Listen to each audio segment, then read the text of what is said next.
Murari Telugu film review by allrounder star Balyam వేణుమాతో రెండో భాగం.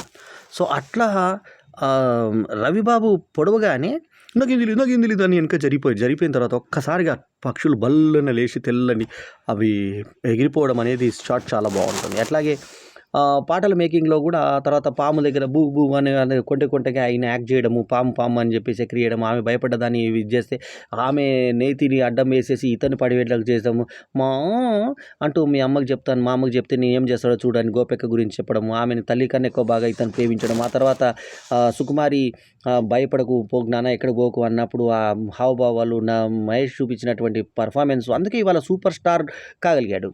ఇటు పవన్ కళ్యాణ్, మహేష్ బాబు ఒకటే స్థానంలో నంబర్ 1 ఉండగా వీళ్ళిద్దరిని తోసుకొని ప్రభాస్ ఇంటర్నేషనల్ స్టార్గా ఎదిగినటువంటి క్రమంలో ఇప్పుడు తెలుగులో ఆల్మోస్ట్ ఇంకా నంబర్ 1 ఎవరే అంటే ప్రభాస్ పక్కన పెడితే ఇప్పుడు మనము అంటే ఆయన ఇంటర్నేషనల్ యవనిక మీదకి వెళ్ళిపోయాడు కాబట్టి ఆయన కొంచెం పక్కకు పెట్టుకుంటే ఇవాళ మహేష్ బాబే number 1.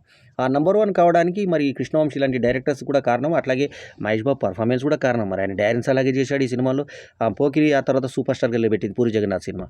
So Nandigam Prasad actually నిర్మాత ఎవరైతే ఉన్నారో ఆయన కృష్ణకు రెగ్యులర్ ప్రొడ్యూసర్ అయితే ఈ కథ చెప్పినప్పుడు హీరో చచ్చిపోతాడు ఇట్లా జరుగుతుంది అన్నప్పుడు వాళ్ళు అసలు యాక్సెప్ట్ చేయలేదు ఆ సినిమా.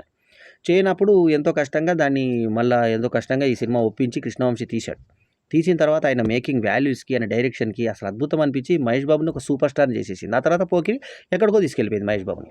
పసివాడి ప్రాణం చిరంజీవికి ఎట్లనో, ఖైదీ చిరంజీవికి ఎట్లనో అట్లా 2 ల్యాండ్ మార్క్ సినిమాలుగా పోకిరి తర్వాత మురారి మిగిలిపోయాయి. మురారి అయితే క్లాసిక్ హిట్, అలా డౌటే లేదు. ఎప్పటికీ చూసినా కూడా అది అంతా బాగుంటుంది.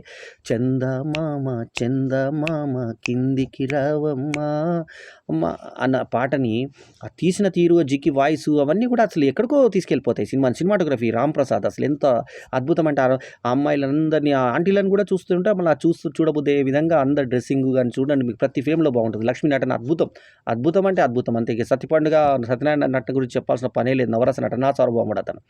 సో మహేష్ బాబు ఇంకా చూపించాడు తడాకా. తర్వాత రవిబాబు లక్ష్మీపతి ఇలా కామెడీ ఇచ్చారు. అది ఇచ్చిన తర్వాత అరే వాడికన్నా కాస్త హైట్ కదరా అని మోహన్ బాబు టైప్లో కొంచెం యాక్ట్ చేసి చెప్పినా కూడా మోహన్ బాబు లాగా అనుకరించలేదు. ఆయన ఓన్ బాణీలో ఆయన చెప్పాడు. మోహన్ బాబు పాత రోజుల్లో చేసే క్యారెక్టర్ లాంటి క్యారెక్టర్ తనదైన బాణీలో చేశాడు రవిబాబు. ఆయన కూడా డైరెక్టర్, మంచి డైరెక్టర్, గొప్ప డైరెక్టర్, అభిమాన డైరెక్టర్ అతను. సో మొత్తానికి ఏంటంటే రవిబాబు లక్ష్మీపతి చెప్పినప్పుడు నాకు డిఫరెన్స్ అడిగాగా, ఇప్పుడు ఇది డిఫరెన్స్ అని చెప్పే పద్ధతి. ఏనుగుని వేసుకొచ్చి పడింది, ఏనుగుతో కూడా యాక్ట్ చేయించారు. ఆ గున్నేనుగుని తీసుకొని వచ్చినప్పుడు ఆ తర్వాత ఏనుగు అన్నం తినకుండా వీళ్ళ ఇంటికి రావడం, వీళ్ళు ఏనుగు కానీ అందరూ భయపడుతుంటే నా కోసం వచ్చింది ఆ ఏనుగు అని చెప్పి ఇతను చేయడం.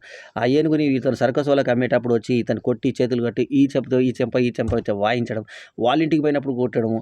తర్వాత రఘుబాబు డబ్బుల కోసం ఎవడేని ఆశించి నీ డబ్బు అన్నప్పుడు ఇవన్నీ ఎగతాళిగా మాట్లాడినప్పుడు పోతు చిన్నబాబు నువ్వు పోకు నాన్న, నువ్వు చిన్నోడా నువ్వు పోకు అని చెప్పేసి ఈ కృష్ణని ఆపడము, ఇవన్నీ బాగుంది. ఆ కృష్ణ వసుంధర క్యారెక్టర్లు కృష్ణలుగా ఒదిగిపోయారు సోనాలి బెంద్రేను, మహేష్ బాబు.